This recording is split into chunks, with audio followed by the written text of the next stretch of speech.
Hi guys, ako nga po pala si RJ at ikukwento ko po sa inyo if ever interesado kayo na makinig na paano ako nakapunta dito sa bansang Canada. Sa Pilipinas po, ako ay isang nagtatrabaho sa BPO company and wala akong gaanong experience about sa mga physical job, which is yun yung much easier or mas madali para makapunta ka dito sa Canada, which is wala naman ako nun kasi after ko po makagraduate, nagtrabaho agad ako sa opisina. And after a year, lumipat ako sa BPO company and nagstay ako doon for 5 years. And during that time, okay naman po yung sahod, maganda naman po yung company, but felt so stagnant during that time. So wala na pong improvement na nangyayari sa akin nun. So nag-isip ako na why not to try to work abroad. So nag-search ako ng mga bansa na pwede kong lipatan na medyo mataas yung sahod. And nakita ko tong Canada na okay siya pero napakahirap niyang marating. I mean, napakahirap makapunta dito. Kasi nag-search din ako ng mga agency na pwede kong applyan para makarating dito. Yung nasa Pilipinas pa lang ako, na-search ko ay GTTCC, IPAMS and Mercan. And usually, ang mga experience na nire-required nila doon, working experience na nire-required nila doon, at least a minimum of 5 years experience sa fields na a-applyan mo. Which is, related sa fields na a-applyan mo. Which is, wala naman po ako nun kasi nasa corporate job ako nagtatrabaho. And tinry ko rin mag-search what if mag-working student ako.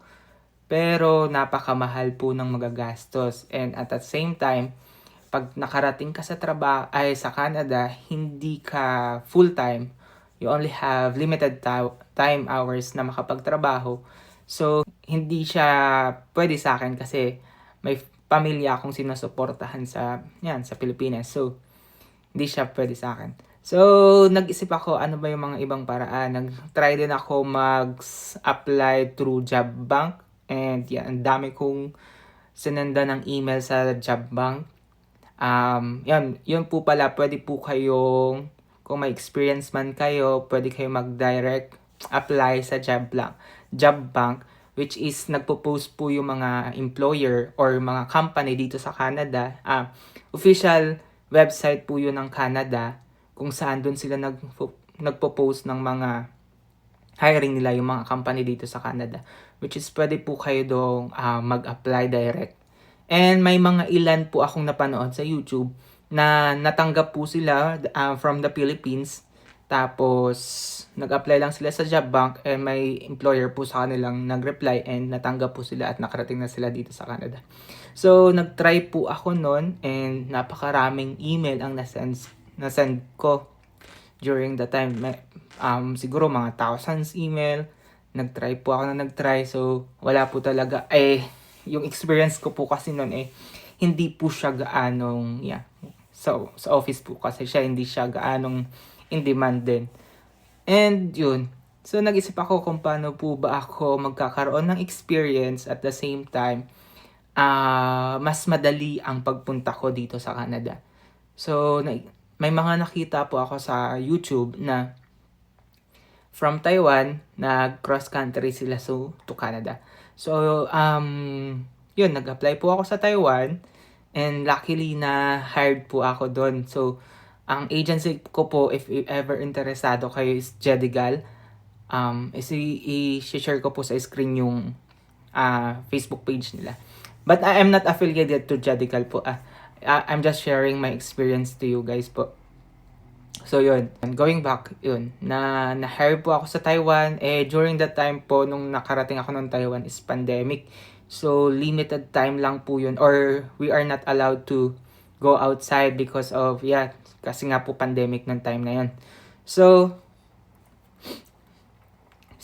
ang ginawa ko, nung time na mga hindi pa kami pwedeng lumabas, nag-search lang po ako ng mga agency na para if ever makalabas na kami ng Taiwan, makalibot na ng Taiwan, pwede kong puntahan. Nag-search na po ako ng agency sa Taiwan na nagpapaalis papuntang Canada. At ang nakita ko po ay GGTCC and UPI. So, yeah.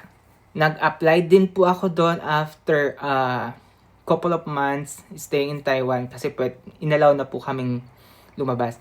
So, nag-apply din po ako doon and kaso sa Taiwan po kasi maraming competition. I mean, napakataas ng competition sa Taiwan ng mga applicant na going to Canada. And during that time, hindi po ako ang priority nila kasi mas priority nila yung mas nag-stay ng matagal na sa Taiwan at mas experienced na. Ako po nun, wala pang isang taon. Sabi nila, ba't ako mag-a-apply agad? Wala ka pang isang taon dito. So, hindi po nila ako priority. So, hindi po sila yung nagpaalis sa akin. Yung GGTCC at UBI sa Taipei. Hindi po sila yung nagpaalis sa akin. And nag-stay na po ako sa Taiwan ng 1 year and 8, more than a year na po ako sa Taiwan nun. So, nawawala na po ako ng chance na makarating dito sa Canada. So, ang ginawa ko lang, pray lang po ako kay God na if will niya talaga na makapunta ako dito, yun, masaya po ako. Pero pag hindi naman, okay lang din. I-enjoy ko na lang ang Taiwan. Natanggap ko na yung sarili ko na ganun. Pero one time, Friday po yun. And blessing in disguise, nagiinuman kami ng kabarkada ko sa Taiwan sa 7-Eleven. Tapos nagkwentuhan kami na nakwento ko nga po na plano ko talaga makapunta ng Canada. Tapos luckily na-share niyan yung Premier Immigration Visa Consultants. I-share ko na lang po yung Facebook page nila if ever you are interested po. Pero again po, I'm not affiliated to them. I'm just sharing my experience po. Then, nag-send ako ng Friday night sa kanila kasi may nakita akong job posting dun sa kanila. Pero ang ginawa ko po, kasi nga, makulit po kasi talaga ako. So, ang ginawa ko, lahat ng email dun na nakali sa Facebook page nila, sinendan ko lahat yun, nakatulahat sa kanila. Para wala nang kawala, sinendan ko lahat yun. Tapos Monday morning, I got an email from them na nakasama nga ako sa screening nila for my job here in Canada na ina-apply. Yan, nakasama nga ako sa screening, tapos may schedule for screening interview ng Wednesday. Then, yun. And sabi ko sa sarili ko na once na ma-interview ako pa Canada, hindi ko na siya pakakawalan. So, ang ginawa ko, nag-aral talaga ako, inaral ko yung mga pwedeng sagot. Kasi nga, once in a lifetime opportunity na yan eh. So, hindi ko na siya papakawalan talaga. So, yun. Nung Wednesday, na-interview ako nung Premier Consultancy and nakapasa ako sa initial screening. Tapos, on the next week, Monday morning again, employer interview na agad. So, yun, employer interview, nag-prepared talaga ako ng mga possible answer ko sa mga interview tong. Tapos, and during that time pala, yung company ko sa Taiwan is na laid off lahat ng mga Pilipino. So, blessing in disguise na after namin ma-laid off, natanggap naman ako sa Canada agad. So, parang answered prayer siya. Hindi ako binitawan ni God dun sa goal ko na itinetest lang kita kung hanggang saan yung patient mo. Parang sinabi niya gano'n na nawalan na talaga ako ng pag-asa, pero binigay pa rin niya sa pinakadulo. So, napaka-thankful ko talaga nun. And the problem during that time was I only have limited time to stay in Taiwan because laid off na nga kami. So, binigyan lang kami ng kasi November ako na-hired, tapos binigyan lang kami hanggang February. First week of February, that's the maximum time na pwede kami mag-stay ng stay ng Taiwan. So nagsabi agad ako sa agency sa consultant ko na ganun yung situation ko. So, ang sinuggest niya sa akin is maghanap ng other work sa Taiwan para makapag-stay pa ako a bit longer. Kasi nga, mas mahihirapan ako kapag pumunta ako ng Pilipinas, bumalik ako ng Pilipinas, at doon ako nag-process ng mga papers ko at doon ako nagpabisa, mas mahihirapan ako makarating dito sa Canada, mas matagal. Kasi pag nasa other country ka like me na nasa Taiwan, mas mabilis kang makapunta ng Canada. I mean, it sounds illegal, but that's the process what I did before. So yeah, but I'm legal now, don't worry guys. And unfortunately, hindi ako nakahanap ng trabaho sa Taiwan. Hindi ako nakahanap. So, first week of January, nawala na ako ng pag-asa maghanap ng trabaho. So, nag-decide na ako umuwi ng sa Pinas. Pero ang sabi ng agency ko, bago ka magpa-visa stamp sa papuntang Taiwan, ay papuntang Canada, kailangan mo mag-tour sa other country para magpa-visa stamp. At dun ka manggagaling papunta ng Canada. So yun, masyado na akong stress nung time na yon kasi napaka-delikado nung process na ginagawa ko na. I mean, hindi ko alam kung anong mangyayari, kung saan ako pupulutin or matutupad pa ba, sabi ko. Basta nagpe-pray lang ako kay God na i-guide na lang ako every time.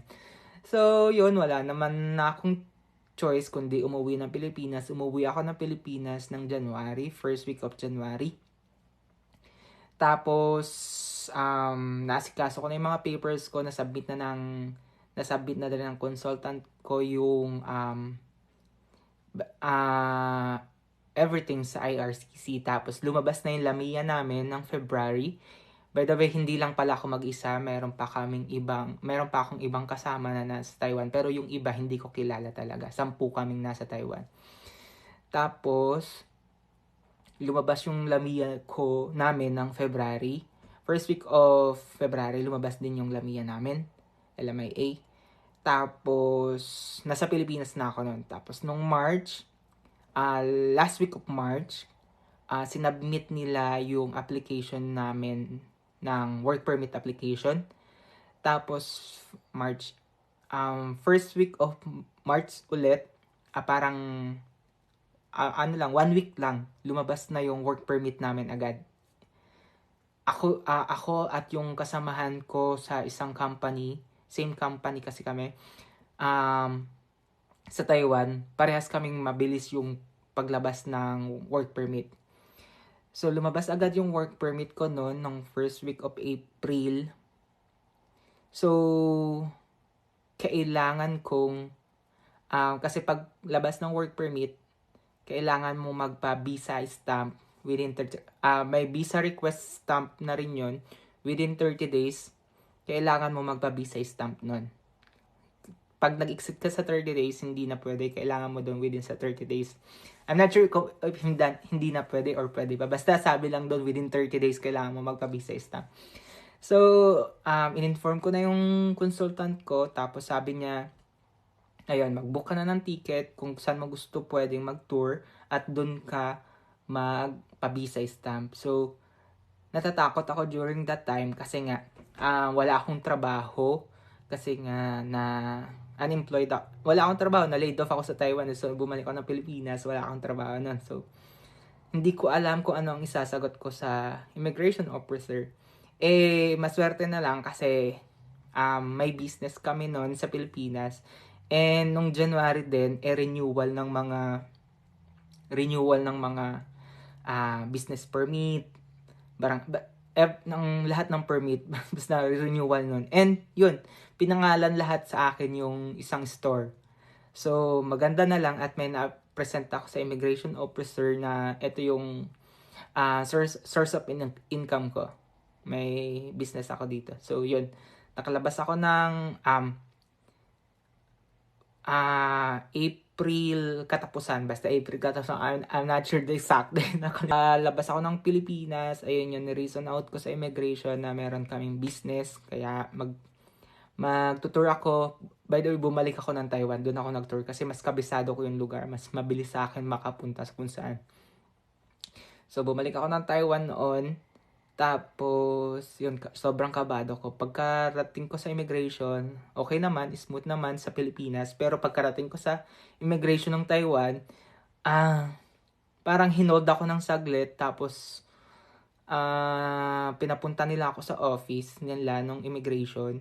Tapos, kinakabahan ako noon time na yon kasi bago ako nila interviewin, merong isang Chinese na ini-interview na umiiyak. So, masyado na ako na-stress. So, habang naghihintay ako, ang ginagawa ko, tinatago ko yung mga documents ko.